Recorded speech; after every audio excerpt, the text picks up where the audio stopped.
Hello everyone, in this video we'll see how to partition C drive of a newly purchased Windows computer. Here you can see the whole hard disk in the C drive. So how to partition? So there are two ways you can partition. Go to this PC, right click and then select manage.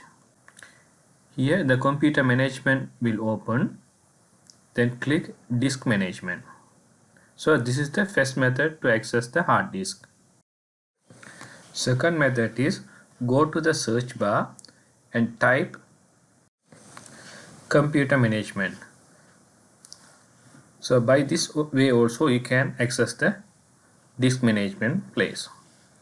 So open the disk management. Here you can see the C drive has 235 GB. So if you want to shrink this one, so right click there and click shrink volume.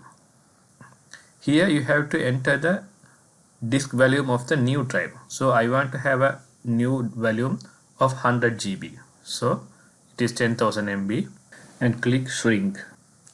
Now you can see the 100 GB, that is 97.68 created.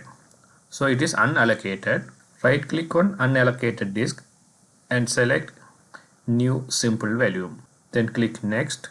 This is already selected, so its drive name is here, and click next. So here you can assign the name. So already see there, so it's automatically create D. If you want other names you can put, otherwise you can keep here.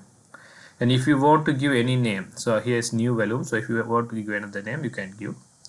So let's see, it's formatting. Now you can see the new volume is created. So once you go to the disk PC, you can see the local disk is C and the new volume is disk D. So you want to rename that, you can right click and rename that new volume. So this is the simple way to create or partition from the newly purchased Windows computer.